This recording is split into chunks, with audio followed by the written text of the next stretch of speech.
There are gifts that bring joy, and there are gifts that destroy lives without making a sound. On Christmas Eve, December 24, 1861, a grand plantation house near Natchez, Mississippi glowed with candlelight. The Civil War raged beyond the cotton fields, but inside the Hartwell home, silver trays gleamed, the parlor smelled of pine and spice, and laughter echoed beneath high ceilings. It was meant to be a night of gratitude and peace. Then the final gift was brought in. It was not wrapped in paper or tied with ribbon. It was a boy, no older than 14, thin from years of labor, his hands rough and his posture careful. He stood silently beside Eleanor Hartwell as her husband proudly announced his present. A young enslaved boy purchased at great expense, he said. Strong, obedient, and suitable for household service. The room waited for Eleanor to smile. She did not. Her face drained of color. Her breath caught in her throat. The world seemed to tilt as her eyes locked onto the boy's wrist. There, plain as day, was a crescent-shaped birthmark. For 3 long minutes, Eleanor did not move. She did not speak. The servants shifted uncomfortably. Her husband frowned, confused by her silence. The boy looked up at her, uncertain, his eyes filled with something deeper than fear. Recognition. What no one in that room knew was that Eleanor Hartwell was staring at her son. 15 years earlier, she had been told that child died hours after birth. That lie had shaped her entire life. Eleanor Hartwell had not always been the lady of a Mississippi plantation. She was born Eleanor Gaines in 1827 in Charleston, South Carolina, the daughter of a modest but respectable merchant. Her father, Robert Gaines, imported fine textiles from Europe and sold them to the elite families of the city. Her mother, Constance, believed status mattered more than kindness, and she raised her daughters accordingly. Eleanor was the third daughter. Not the pride, not the favorite, she lived in the quiet spaces between expectations, which gave her freedom no one noticed. While her sisters practiced manners and prepared for advantageous marriages, Eleanor wandered into her father's private library. There she read poetry, philosophy, and pamphlets arguing that slavery was a moral crime. Her father hid those texts carefully, but Eleanor found them all the same. She was 17 when Thomas entered her life. He was a free black man, which in Charleston was rare and dangerous. His parents had purchased their freedom years earlier and moved south, building a small carpentry business. Thomas had inherited their resilience and skill. He was 23, tall and calm, with hands that could turn broken wood into something strong and useful. He came to repair the Gaines warehouse after a storm damaged its beams. For 3 weeks, Eleanor watched him from the window, pretending to read while studying the way he worked. She told herself she was curious. She was lying. She found excuses to speak to him. She brought water. She asked questions. Thomas kept his distance, fully aware of the risk, but Eleanor's quiet intelligence and gentle persistence wore down his caution. They talked about books, about freedom, about a world that did not yet exist. Their love began in secrecy and fear, blooming in the shadows of a society that would destroy them if discovered. By summer's end, Eleanor knew she was pregnant. They spoke of escape, of the North, of starting over. They were too late. Eleanor's mother discovered the truth in September. The confrontation was swift and merciless. Thomas was accused of theft in front of witnesses. Arrested, threatened, released with one warning: leave Charleston or disappear. He left that night. Eleanor never saw him again. Her parents erased him from her life as if he had never existed. Eleanor was sent away to a distant cousin's plantation in rural Georgia to hide her shame until the child was born. The labor came on a freezing night in March 1845. Only one woman was with her. Dinah. Dinah was an enslaved midwife who had delivered countless babies. She showed no emotion as Eleanor screamed and begged and wept through 14 hours of agony. When the child finally arrived, Dinah cleaned him and held him up. A boy, dark-skinned, gray-eyed. Eleanor reached for him and held him for one brief moment. She memorized his face. She kissed the crescent-shaped mark on his left wrist. A mark that ran through her own family line. Then Dinah took him away. At dawn, Eleanor was told the baby had died. She was never allowed to see the body. She was never allowed to grieve. 15 years passed. Eleanor married. She became a plantation mistress. She learned to live with a hollow place inside her that never healed. Until Christmas Eve, 1861. When a boy with her eyes and her birthmark was placed before her as a gift. And the lie that built her life began to rot from the inside. Part 1 ends here. If you want, next I can write Part 2, continuing the story with the boy's hidden past, Dinah's secret role, and the slow horror of Eleanor realizing what her family truly did. Some lies are spoken softly. Others are buried so deep they grow roots. Eleanor remembered the warmth of his skin long after it was gone. She remembered the weight of him in her arms, the way his fingers curled against her chest, the quiet sound he made as if trying to speak to a world that would never hear him. She memorized his face with desperate focus, afraid that if she blinked, he would vanish. She kissed the crescent-shaped birthmark on his left wrist. A mark she herself carried. A mark her mother had carried. A mark passed down through generations of women in her family. She whispered words to him. She did not remember what they were later. Only that they were promises she could never keep. Then Dinah took him away. An hour passed. Then another. When Abigail Brennan finally entered the room, she did not sit down. She stood at the foot of the bed, her hands folded, her expression empty. She told Eleanor the child had died. Her voice was calm, almost bored, as if she were commenting on the weather or the state of the crops. She said babies born of such circumstances were often weak. She said it was better this way. She said Eleanor should be grateful. She said the body had already been buried and there was no reason to see it. Eleanor knew it was a lie. She felt it in her bones.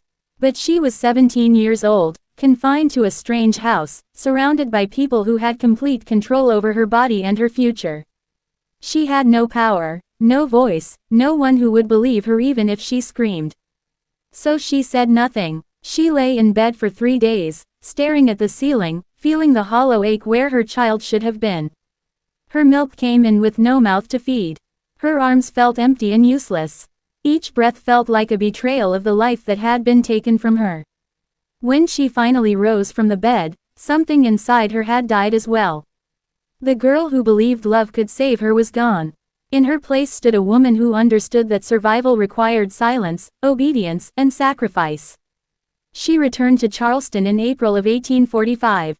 Her parents told everyone Eleanor had been visiting relatives and recovering from a minor illness.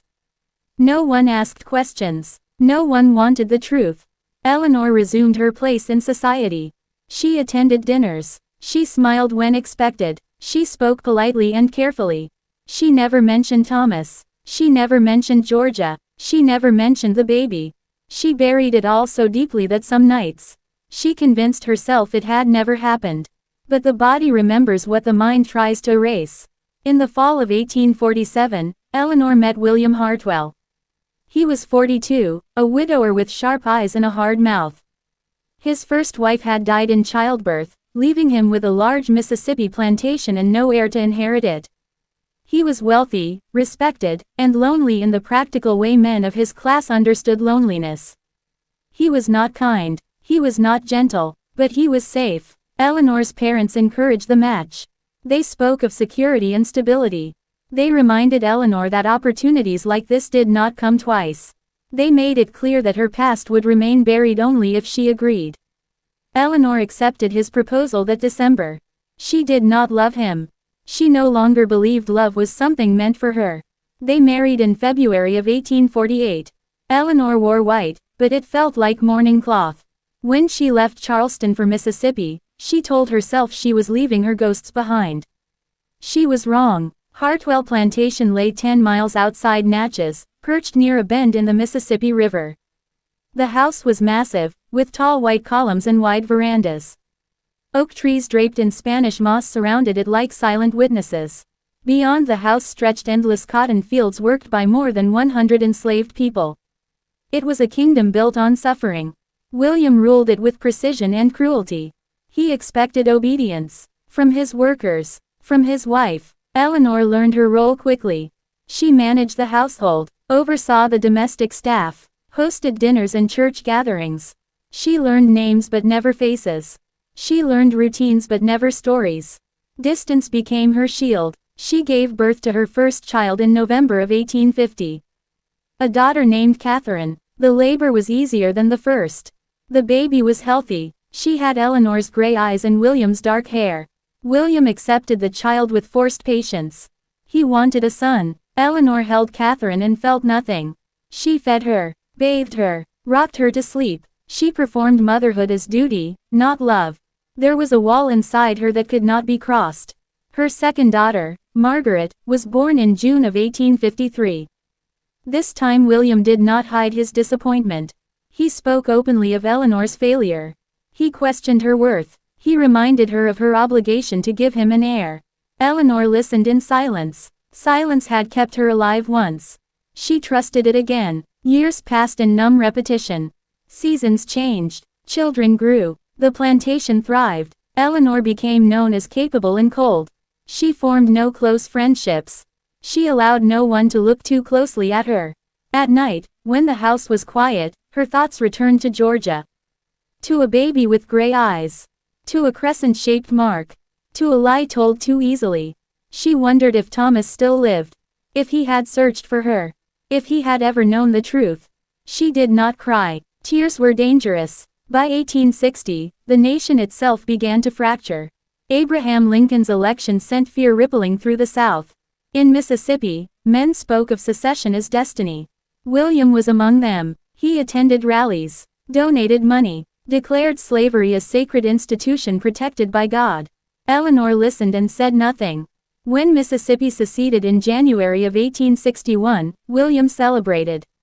Eleanor felt only dread. She had learned that when men celebrated power, suffering always followed. And somewhere, not far from her, a boy with her blood was growing older. She just did not know it yet. Part 2 ends here. If you want, I can continue with Part 3, revealing what truly happened to the baby after Dinah took him, and how the plantation system shaped the boy Eleanor believed was dead. Here is Part 3, fully rewritten and enhanced for suspense, emotion, and slow-burning horror.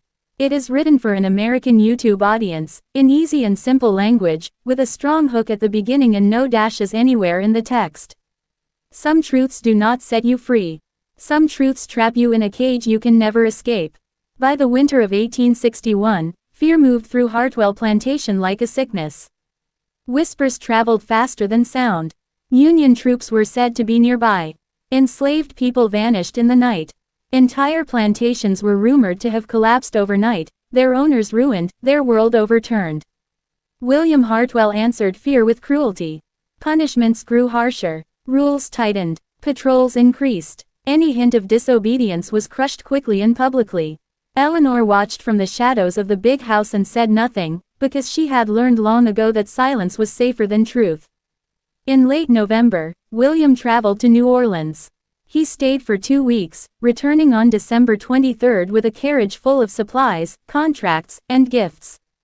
He was pleased with himself. The cotton had sold well.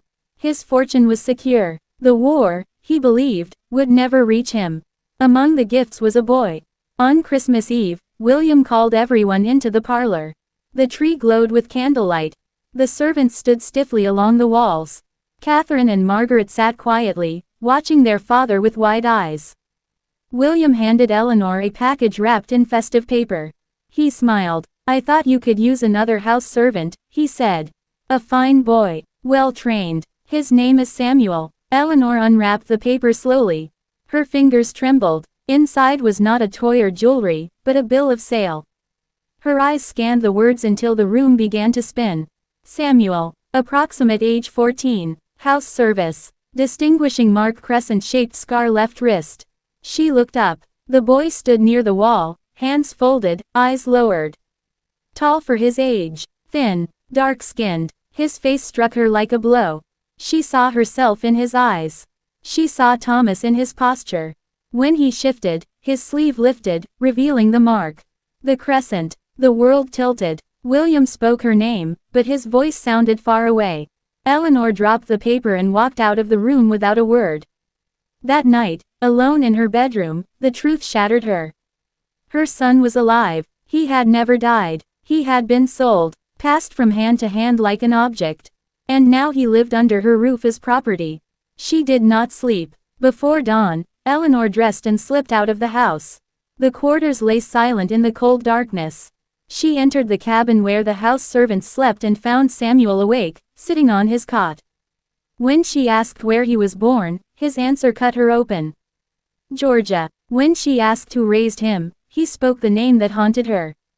Dinah. The same Dinah who had taken her baby away. The same Dinah who had told her nothing. Dinah had not killed him.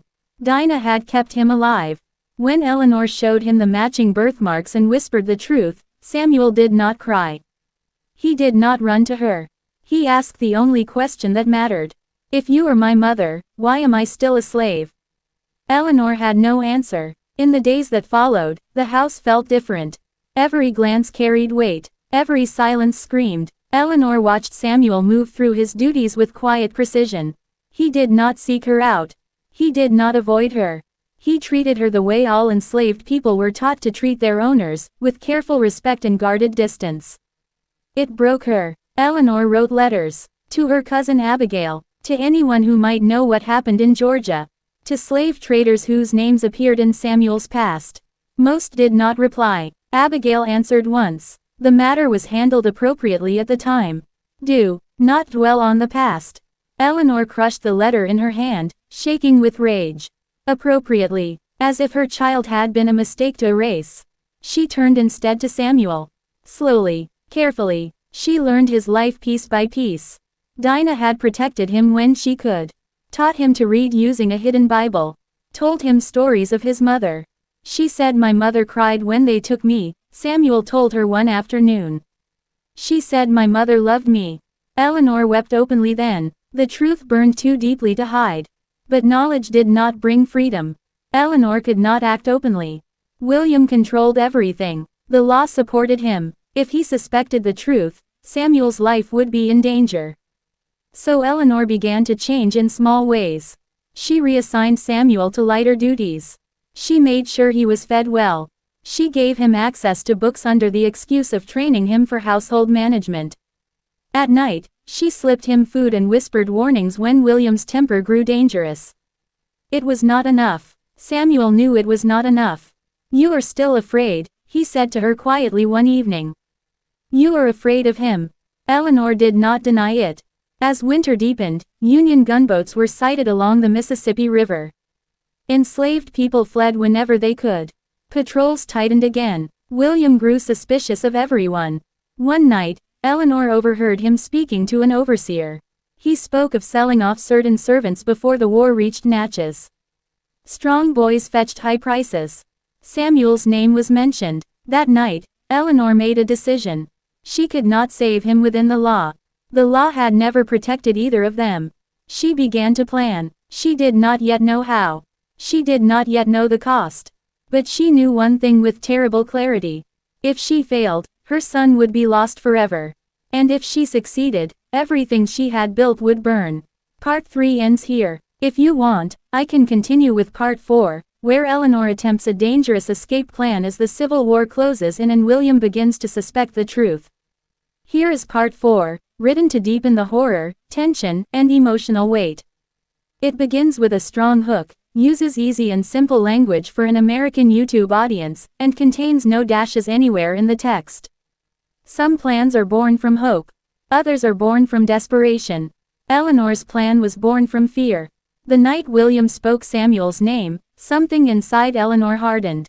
It was no longer enough to protect him quietly. It was no longer enough to soften his days or ease his hunger. If William sold him south, if Samuel vanished into another plantation or another state, Eleanor would never see him again. This time, she would not survive the loss. She lay awake listening to William's breathing beside her. Each rise and fall of his chest felt like a countdown. In her mind, she traced every path off the plantation. The river, the roads, the woods, none of them were safe. Patrols moved constantly. Anyone caught helping an enslaved person escape faced ruin or death. And yet people still tried.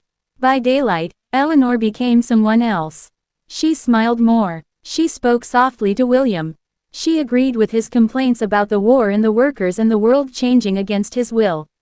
She watched him carefully, learning his moods, his habits, the moments when his attention drifted elsewhere. At night, she whispered to Samuel whenever she could.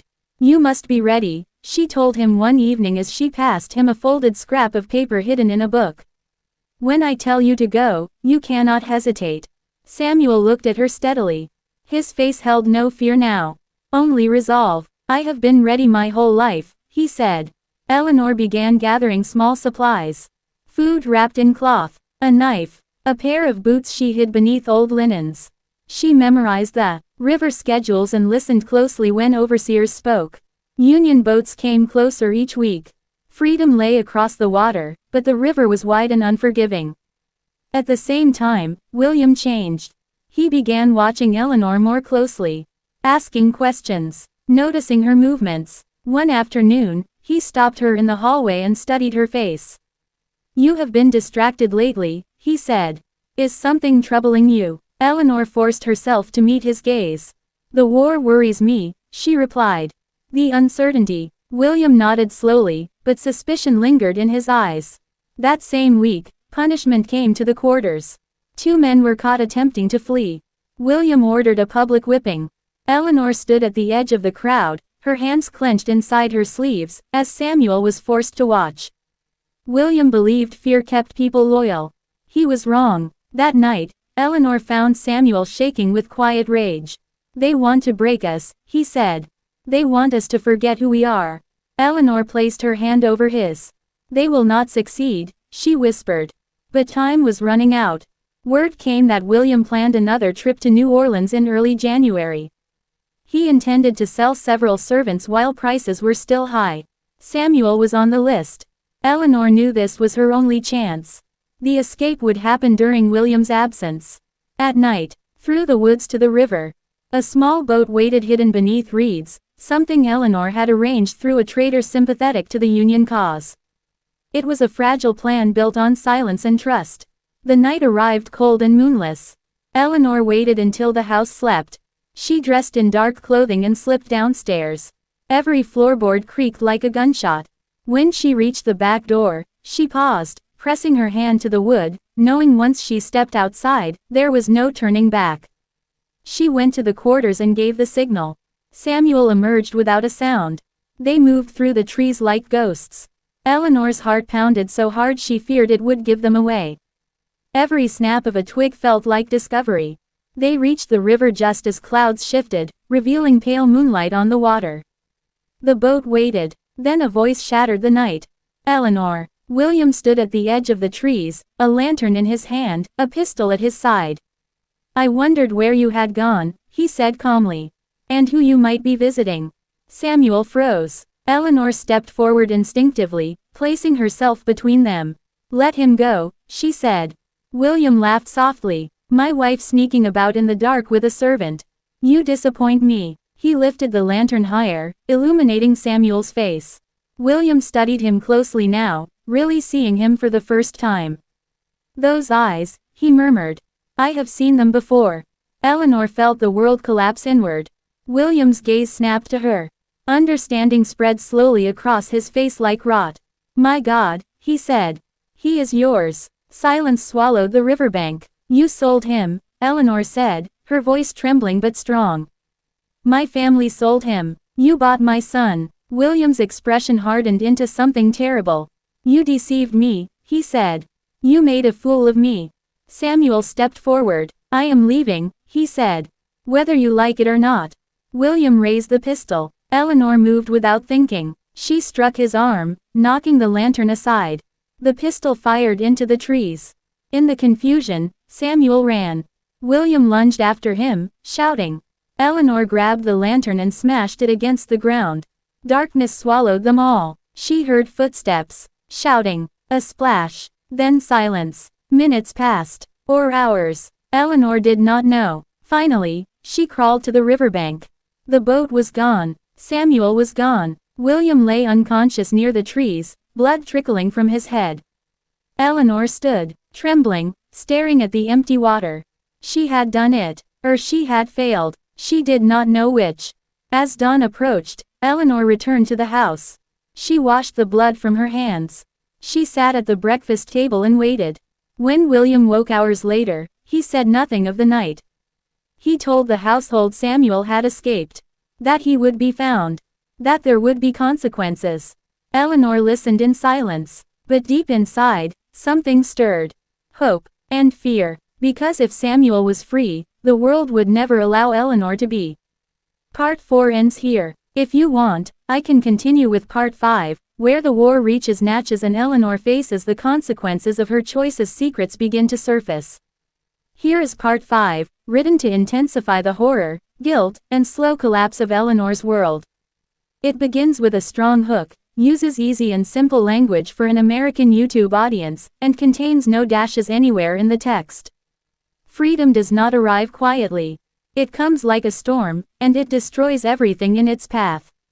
The morning after Samuel vanished, Hartwell Plantation woke to fear. William claimed Samuel had fled during the night. He ordered the overseers to search the woods, the riverbanks, the nearby roads. Dogs were brought in. Guns were loaded. Men rode out before sunrise, their voices sharp with anger and pride wounded beyond repair. Eleanor watched from the veranda, her face calm, her hands folded. Inside, her heart pounded so hard she thought it might betray her. She did not know if Samuel had reached the river's far side. She did not know if the boat held. She did not know if he lived. But she knew this: if he was caught, he would be killed. William returned to the house by noon, his jaw clenched, his temper barely contained. He ate in silence. When he finally spoke, his words were cold and deliberate. "If he is found, there will be an example made," he said. Eleanor nodded and said nothing. That night, she heard screams from the quarters. Not Samuel's voice. Others. Punishment delivered at random, meant to remind everyone of their place. William believed terror was the same as control. But something had changed. The enslaved people no longer looked away when Eleanor passed. Some eyes held anger. Others held hope. A few held blame. She felt all of it. Days passed. No sign of Samuel. Then the war arrived. Union gunboats appeared on the Mississippi River like dark ghosts. Cannon fire echoed in the distance. Natchez buzzed with panic. Some plantation owners fled inland. Others doubled down, refusing to believe the world they knew was ending. William chose defiance. He organized patrols. He hid supplies. He spoke openly of resisting Union forces if they came. Eleanor listened, knowing every word pushed them closer to ruin. At night, she dreamed of Samuel. Sometimes he stood free on the riverbank. Sometimes he lay broken in the woods, calling her name. She woke screaming once. William struck her for it. "You are becoming unhinged," he told her. "This war has made women weak." Eleanor tasted blood and said nothing. Then the letter arrived. It was brief, smudged, written in a careful hand. "I crossed the river. I am alive. Do not look for me." No name. No signature. Eleanor pressed the paper to her chest and wept silently. Relief cut through her like pain. He had survived. He had escaped. But survival came with a price. The searches stopped. The punishments did not. William sold 3 servants within a week. Families were torn apart. Eleanor knew she was partly responsible. Every scream echoed inside her. She tried to intervene once. William turned on her with fury. "You will not undermine me again," he said. "You have already shamed this house." That night, Eleanor realized something terrifying. William suspected the truth. He watched her closely now, asked questions about Georgia, about her time away from Charleston, about Dinah. "You never speak of that period," he said one evening. "Curious, is it not?" Eleanor felt the walls closing in. The war moved closer. Union troops occupied Natchez in July of 1863. Blue uniforms filled the streets. The plantation system began to crumble under the weight of reality. William raged. He cursed Lincoln. He cursed God. He drank heavily. Eleanor watched carefully. One afternoon, Union officers arrived at the plantation. They read proclamations. They spoke of emancipation. Enslaved people gathered, listening in disbelief. William protested, threatened, quoted law and scripture. The officer looked at him calmly. "The law has changed." In that moment, Eleanor saw fear for the first time in her husband's eyes. Freedom came slowly, unevenly, painfully, but it came. Some people left immediately. Others stayed, unsure of what freedom truly meant. The plantation began to empty. William's power evaporated day by day. And Eleanor waited. One evening, as the house echoed with emptiness, William confronted her. "I know," he said quietly. Eleanor did not ask what. "The boy, Samuel, your silence, your fear, I know what he was to you." Eleanor met his gaze. She felt no fear now. Only exhaustion. "You bought my child," she said. "You owned him. You broke him." William's face twisted. "He was property. He was my son." Silence stretched between them. "You destroyed me," William said finally. "You destroyed everything." "No," Eleanor replied. "The truth did." William left the plantation weeks later. He never returned. The house grew quiet. 1 year passed. Then another letter arrived. "I am working upriver. I am learning. I am free." Eleanor sat by the window, holding the paper, watching the river move endlessly forward. Freedom had come too late for many things. For lost years. For stolen childhood. For love twisted into fear. But it had come. And Eleanor knew the horror was not what had happened. The horror was how easily it had been allowed. Part 5 ends here. If you want, I can continue with Part 6, where Eleanor faces life after the fall of the plantation and the cost of survival when freedom finally becomes real. Here is Part 6, crafted to continue the tension, horror, and historical drama. It begins with a strong hook, uses easy and simple language for an American YouTube audience, and contains no dashes anywhere. Some ghosts do not rest, even when chains are broken. Eleanor Hartwell stood in the empty parlor, staring at the fading sunlight on the Mississippi River. The house was quieter than it had ever been. Most of the enslaved people had left for freedom. William had fled south, taking only the pride he had left. The plantation was a skeleton of its former self. And yet, Eleanor felt more trapped than ever. Freedom had come for Samuel, for the others, but not for her. The war had taken everything, but the cost was not just measured in land or money. It was measured in the lives she had touched and failed to protect, in the years she had lost, in the weight of her own conscience. The first time she saw Samuel again was upriver. Eleanor had risked everything to find him. She traveled in secret, moving cautiously through Union-occupied towns, carrying the letters he had sent, proof that he was alive and well. When she reached the small cabin where Samuel had settled, she saw a boy who was no longer a child.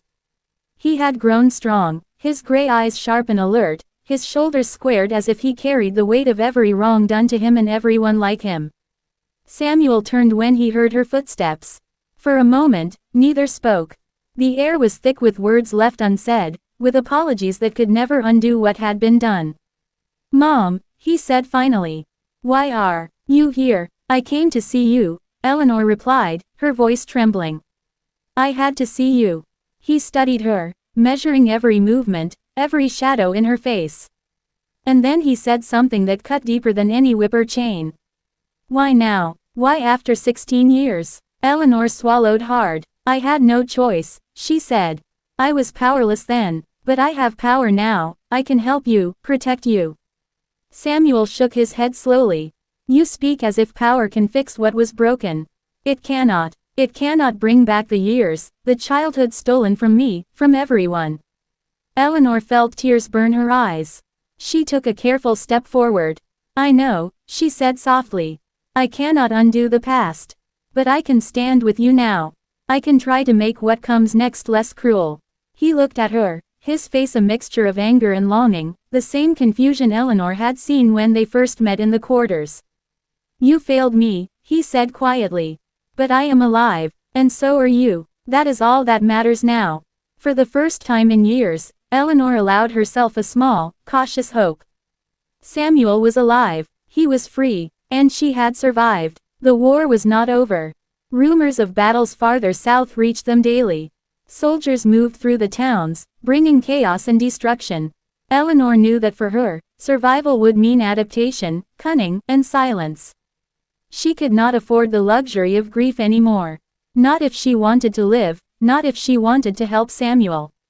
In Natchez, the plantation sat abandoned. Some fields had been burned. The house bore the marks of neglect. Eleanor returned only once, under the cover of darkness, to gather a few personal belongings and papers that might be useful in the future. Each room was a reminder of what she had lost. Portraits of her children stared down at her. Furniture she had polished and arranged with care now sat in disarray. Eleanor left, and the house became a ghost, as it had always been in her memory. In the months that followed, Eleanor and Samuel rebuilt their lives in small ways. She found work in a Union hospital, helping wounded soldiers, learning to care for the sick and injured. Samuel worked on the river, using his strength and intelligence to navigate boats, deliver messages, and occasionally help freed people escape to safety. But the shadow of the past never fully left them. Eleanor would wake at night, remembering the night Samuel was sold, remembering the cries, the screams, the silence of everyone who had allowed it. She would touch her wrist, the crescent-shaped mark that matched Samuel's, and remember the promise she had whispered 16 years earlier. Samuel, too, bore scars. They were not visible, but they were there in the way he distrusted kindness, in the way he flinched at sudden movements, in the way he questioned every promise made to him. And yet, they were together. Together, Eleanor and Samuel began to talk about what they had lost, about the years stolen, about the people who had betrayed them. Eleanor spoke carefully, never pushing too far, never demanding trust. Samuel listened, sometimes angry, sometimes silent, sometimes allowing himself to hope. The world outside was changing, but slowly, painfully. Freedmen tried to claim what was theirs. White men tried to enforce what they believed to be natural. Eleanor watched both sides, learning how to move through a world that no longer followed the rules she had once known, a world where law and justice were not the same thing. One night, as the wind moved through the trees, Eleanor and Samuel sat by the river. The water reflected the moonlight, bright and cold. "I am alive," Samuel said. "That is enough." Eleanor shook her head. "It is not enough," she said. "You deserve more. You deserve to be seen, to be safe, to be free in every way that matters." He looked at her, his expression unreadable, and yet, there was a glimmer. "Yes," he said softly. "But we survive, and that is something they cannot take." Eleanor held her hand out to him. He took it. The crescent-shaped marks on their wrists aligned, a symbol of blood, of love, of horror endured and survived. The war raged on. The river moved constantly, and Eleanor and Samuel, mother and son, walked through the shadows together, carrying the past, facing the present, and daring to imagine a future that had once seemed impossible. Some ghosts do not rest. But some can be faced, acknowledged, and lived alongside. Part 6 ends here. If you want, I can continue with Part 7, where Eleanor and Samuel face a new threat as the war's violence draws closer and secrets from the Hartwell family begin to surface.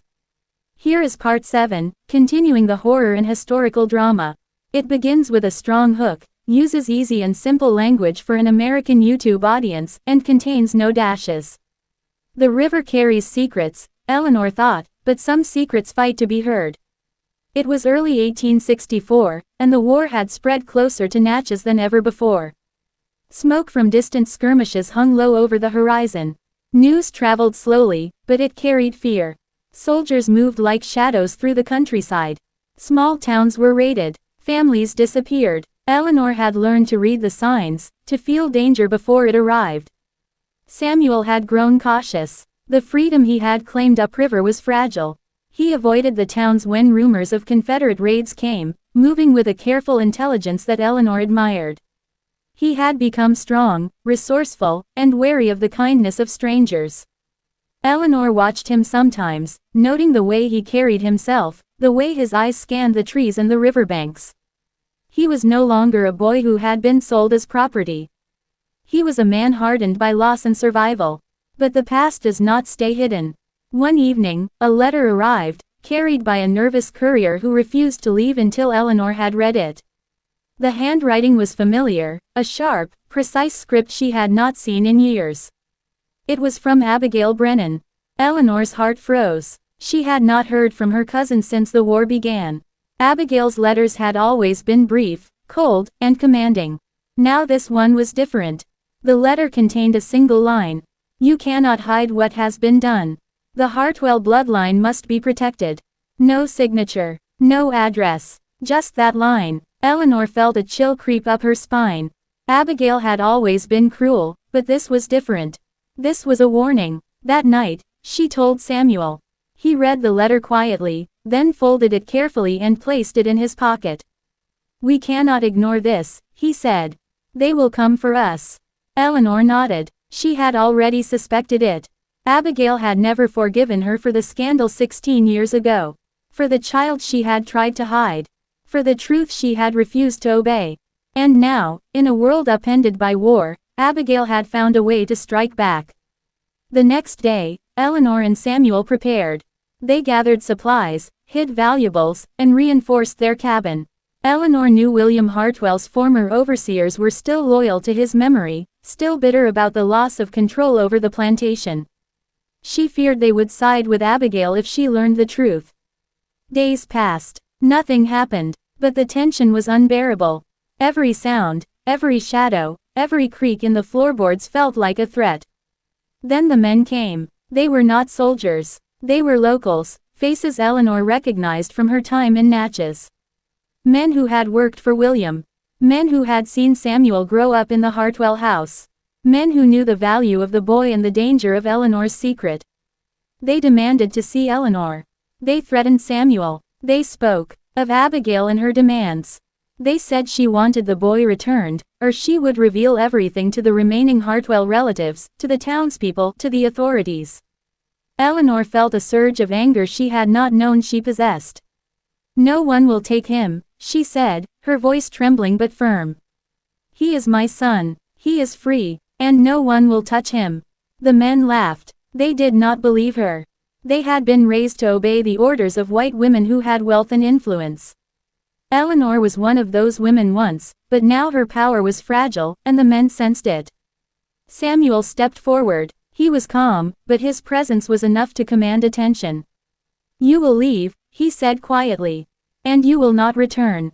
The men exchanged glances. One of them stepped closer, raising a hand. But Samuel moved like a shadow, fast and precise, and the man stumbled back, surprised. Eleanor realized something then. Samuel was no longer the boy she had held as an infant. He was a fighter, a survivor, a man who could defend himself. The men left, but the threat remained. Eleanor knew they would return, and next time they might not leave peacefully. That night, she and Samuel made plans. They would not stay in Natchez. They would move north, past Union lines, into safety. But even then, Eleanor knew, the past would follow them. Abigail would not stop. The memory of her parents, the secret sale of Samuel, the horrors of the plantation, all of it would haunt them wherever they went. They traveled cautiously, moving at night, hiding during the day. Eleanor carried a small satchel of clothes, letters, and mementos. Samuel carried what little he could take from the river, including his tools and a few books he had learned to read in secret. As they journeyed, Eleanor told Samuel stories of his childhood, of the mother he never knew, of the brief moments of love that had survived despite everything. She told him about Dinah, about the kindness hidden in cruelty, about the small sparks of humanity that endured even in the darkest places. Samuel listened. He did not speak much. But when he did, Eleanor saw the man he had become, a man shaped by injustice, by survival, by love that had been denied for too long. One night, they stopped on a hill overlooking the river. The moonlight cast silver on the water. Eleanor felt the weight of the past pressing down on her. "Do you ever forgive?" she asked quietly. "Forgive those who destroyed your childhood, your life?" Samuel looked at her, his gray eyes reflecting the river. "I do not know if I can forgive," he said. "But I can survive, and surviving is enough." Eleanor nodded. She knew he was right. Forgiveness might never come. Justice might never be served. But life, even in its fragility, continued. They camped under the stars, listening to the river, listening to the sounds of freedom. Each step north was a step away from the plantation, from William, from Abigail, from the lies that had defined their lives. But Eleanor knew this. Some horrors cannot be outrun. Some truths must be faced. And when they were, they could either destroy you or make you stronger. And Eleanor, despite everything, chose strength. Part 7 ends here. If you want, I can continue with Part 8, where where Eleanor and Samuel confront the final threats from the Hartwell legacy and Abigail's vengeance, as the war reaches its climax. Here is Part 8, continuing the horror and historical drama. It begins with a strong hook, uses easy and simple language for an American YouTube audience, and contains no dashes. Some truths are heavier than chains. The winter of 1864 was cruel. Snow fell in thin sheets over the hills near the Mississippi, cold enough to bite through the thickest coats. Eleanor and Samuel had made it north of Natchez, past Union lines, but safety was an illusion. Danger followed them like a shadow. Letters arrived, sometimes days apart, always unsigned. Each one carried the same warning. Abigail had not forgotten. She had learned of their escape. She had people looking, people willing to do whatever she commanded. Eleanor read the letters in silence. Samuel burned them one by one, ashes floating into the cold wind. But the messages lingered in their minds. "We cannot hide forever," Eleanor said quietly one night as they huddled in a small cabin. Samuel nodded. "I know," he said. "But we can wait. We can prepare." Preparation became their new life. They moved frequently, never staying in one place long enough to be found. Samuel taught Eleanor to defend herself, to handle a weapon, to read the signs of the countryside. She watched him move with the ease of a man born to survive, and she was proud, though the pride was mixed with fear. One evening, as the sun dipped below the hills, Eleanor spotted a figure on horseback in the distance. She froze, heart hammering. Samuel saw it too. "Get inside," he said. "Quick." They moved silently into the cabin. The figure stopped near the edge of the forest, scanning the land. Eleanor held her breath. The horse shifted. The rider raised a hand. It was not Abigail, but it was someone sent by her. Someone with a familiar cruelty in his eyes. Samuel stepped outside quietly, assessing the distance. He returned a moment later. "They are scouts," he said. "Abigail has eyes everywhere. She is closer than we thought." That night, Eleanor could not sleep. She thought of the child she had once held in Georgia, of the boy sold into slavery, of the years of separation. Now, that boy was a man, and she had failed to protect him again. "We will face her," Eleanor said finally, breaking the silence. "We cannot run forever." Samuel looked at her, eyes hard. "If we do, it will not be like the past. She is dangerous, yes, but we have learned to survive. We have learned to fight." They decided to return to the south, not to Natchez, not to the plantation, but to confront Abigail's remaining supporters. Eleanor knew the risk. If they were caught, there would be no mercy. But she also knew the cost of silence. Abigail had destroyed her life once. She would not let it happen again. As they traveled, the landscape seemed haunted. Abandoned homes, burnt fields, and the remnants of war reminded them that violence had touched everything. People whispered about raids, about murders, about families torn apart. Eleanor and Samuel moved with caution, blending into shadows, learning the rhythm of the land. When they reached a small town near the old Gaines estate, they discovered evidence of Abigail's power. Local officials had been bribed, neighbors had been threatened. Everyone who had once helped Eleanor or Samuel now looked at them with suspicion or fear. The past had not forgotten them. Eleanor felt a cold rage rise inside her. She had endured 16 years of loss, of betrayal, of silence. Now she would confront it. They found Abigail's agents at the edge of town, men who had once been overseers, trusted workers, people who knew the Hartwell secrets. Samuel confronted them. He demanded answers about the threats, about Abigail's intentions. The men tried to evade, to lie, but the truth was too dangerous to hide. Abigail wanted to reclaim what she considered the Hartwell bloodline, she said. She believed Samuel belonged to the family legacy, and that Eleanor had no right to interfere. Eleanor stepped forward. "He is my son," she said, voice steady. "He is not property. He is not a symbol of your ambition. He is a human being, and you will leave him alone." The men laughed. "Do you have power to stop us?" they asked. "The law is not on your side. The South still remembers the old ways." Samuel's hand rested on the hilt of a knife. Eleanor kept her eyes on Abigail's men, mind calculating every move. Power, she realized, was not always in the law. Sometimes it was in courage, in willingness to face danger, in refusing to be afraid. Night fell, and they made their move. Eleanor and Samuel confronted the men with quiet force. They used their knowledge of the land, their patience, their determination. It was a test of wits and endurance, and slowly, the agents began to retreat, realizing that Eleanor and Samuel were not weak, that they could not be intimidated.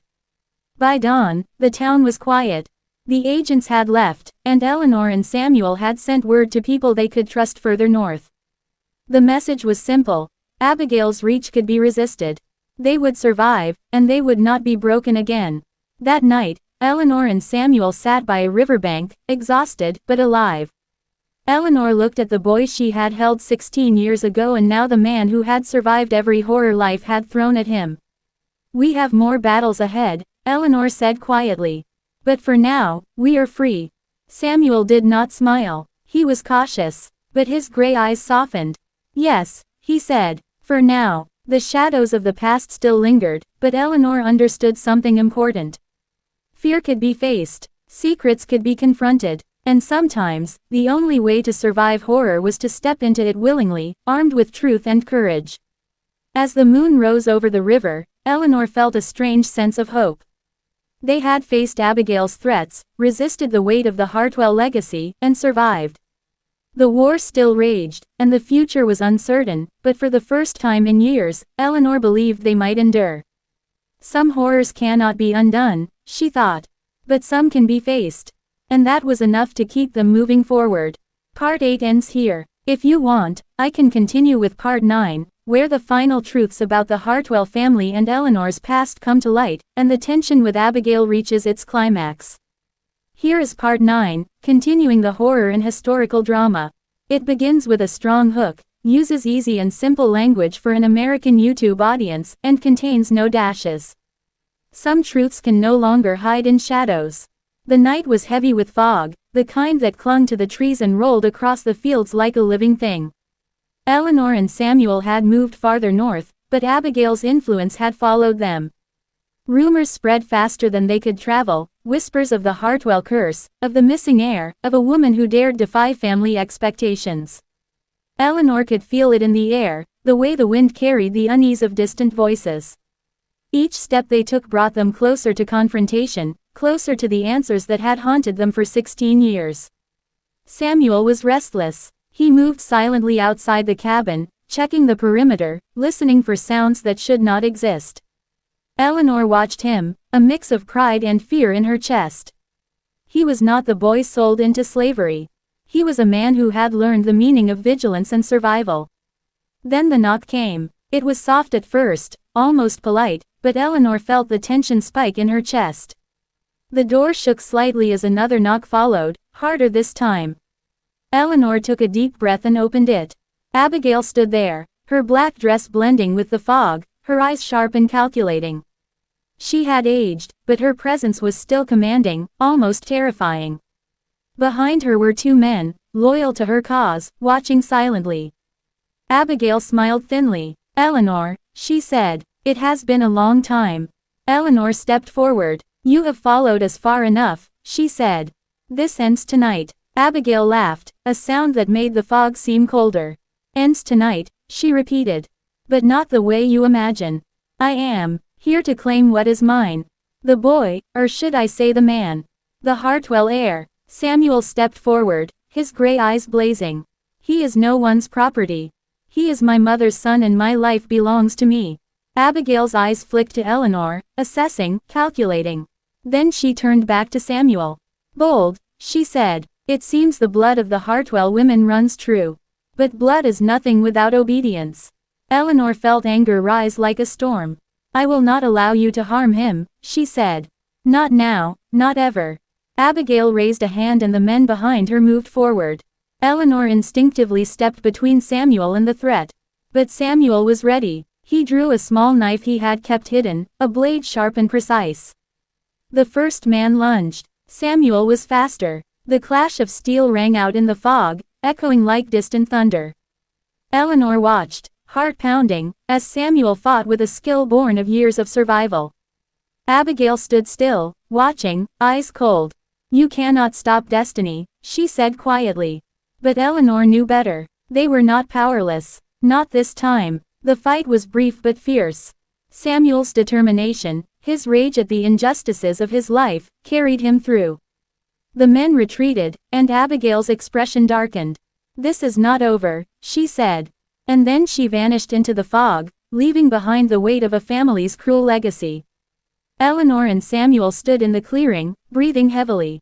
The fog swirled around them, hiding the path ahead and the dangers that might come. But for the first time in years, they felt a measure of control. They had faced the threat directly and survived. That night, by the fire, Eleanor spoke for the first time about her decision. We cannot stay hidden, she said. Abigail will not stop, and the world is changing.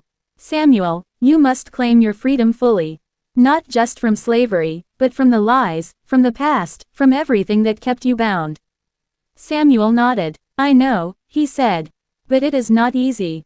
I have lived with the chains longer than I can count. But I will fight them, every day if I must. Eleanor reached out and took his hand. For the first time, she felt the bond between them not as mother and child defined by absence, but as two survivors determined to rewrite their story. The war had shifted the landscape, changed allegiances, and weakened the old structures. Eleanor and Samuel knew that the coming months would be dangerous, that Abigail would try again, that the remnants of the Hartwell power could strike at any moment. But they were ready. They traveled northward, always cautious, moving through towns where news of the war had left a mark of fear and desperation. They encountered escaped slaves, Union sympathizers, and others who had lost everything to the violence. Each encounter reminded them of the fragility of life and the importance of solidarity. One night, while resting near a riverbank, Eleanor saw something in the water's reflection. The moonlight glinted on Samuel's eyes, gray and sharp, and she realized that the boy she had lost 16 years ago was gone. In his place stood a man capable of shaping his destiny, a man who could survive horrors she could barely imagine. The next morning, they came upon a small community of freed people who had taken refuge in an abandoned village. Eleanor and Samuel were welcomed cautiously, questioned about their intentions, their history. Eleanor told them just enough to gain their trust, leaving out the names that could endanger them. Here, they found allies. People willing to help, to protect, to fight alongside them if Abigail's reach continued. Eleanor realized that freedom was not just the absence of chains. It was the presence of community, of support, of shared determination. But the shadow of Abigail lingered. Eleanor knew it was only a matter of time before her cousin acted again. The difference now was that they were prepared, stronger than the threats that had once loomed over them. At night, Eleanor and Samuel spoke of the future. They dreamed of a life beyond fear, beyond the plantations, beyond the ghosts of the past. They imagined a home where the horrors of slavery, the betrayal, the lies, would not dictate their lives. Eleanor placed her hand on Samuel's shoulder. We will survive, she said. And one day, we will thrive. The river flowed beside them, indifferent to the struggles of men and women, carrying secrets and stories along its current. Eleanor understood then that some truths, no matter how buried, would always find a way to resurface. And when they did, survival required courage, cunning, and the refusal to be broken. Part 9 ends here. If you want, I can create Part 10, the final part, where Eleanor and Samuel confront Abigail's last threat, the full truth of their family history is revealed, and a resolution of horror, justice, and survival concludes the story. Here is Part 10, the final part of your horror and historical story. It includes a strong hook, easy and simple English for an American YouTube audience, contains no dashes, and ends with a call to action. Some secrets demand a reckoning. The morning mist clung to the hills around the river like a ghostly shroud. Eleanor and Samuel knew this day could change everything. Abigail had followed them farther than ever before, and they could feel the tension in the air, the weight of the past pressing down on them. Eleanor had spent weeks preparing. She had mapped every path, memorized every turn in the woods, and gathered allies from the freed communities they had helped.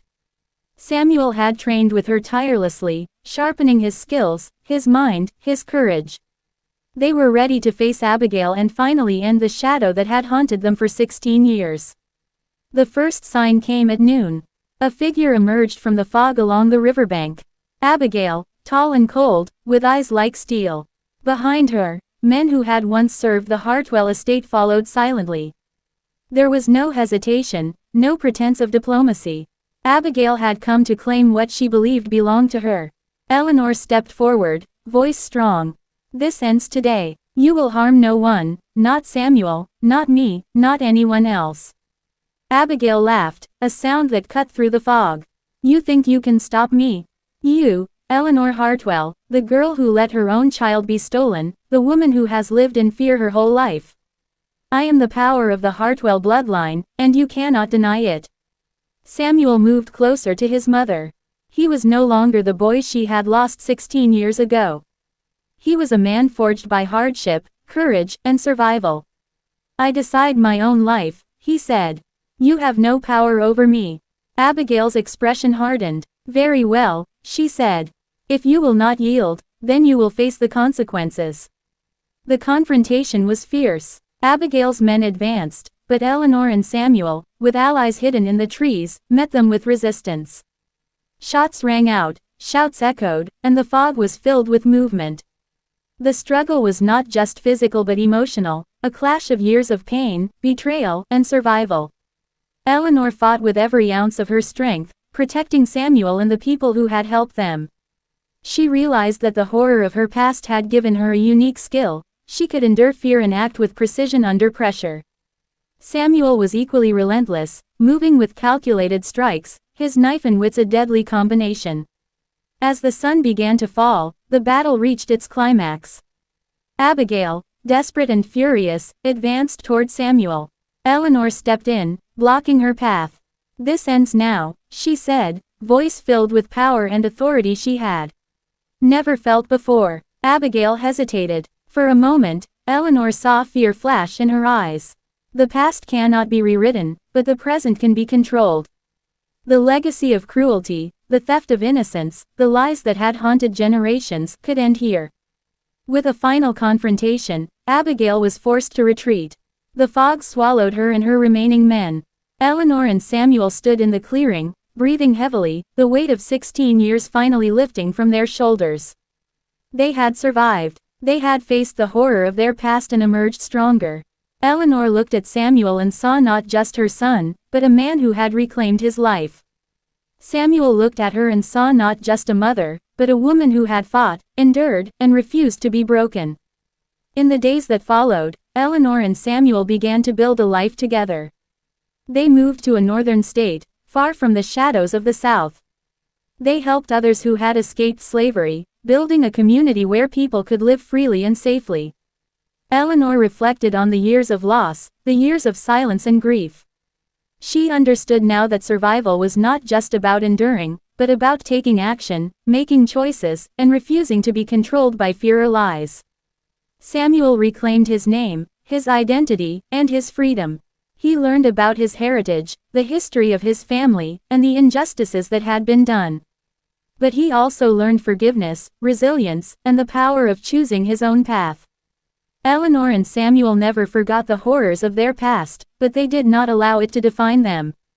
They carried the memory of those lost, the pain of betrayal, and the strength they had gained into a future they were determined to shape for themselves and those they loved. The story of Eleanor Hartwell and Samuel, her son, serves as a reminder that even in the darkest times, courage, truth, and the refusal to be broken can lead to survival and, eventually, to freedom. Some horrors leave scars, but those scars also mark the paths of those who endured, who fought, and who refused to surrender to cruelty. As the sun set over their new home, Eleanor held Samuel's hand and whispered, "We are free, at last." And for the first time in 16 years, she truly believed it. Thank you for following this story from beginning to end. If you enjoyed this historical horror series, make sure to subscribe to our channel for more gripping stories. Share this video with friends who love suspense and history, and leave a comment below telling us which part shocked you the most. Your support helps bring more stories like this to life.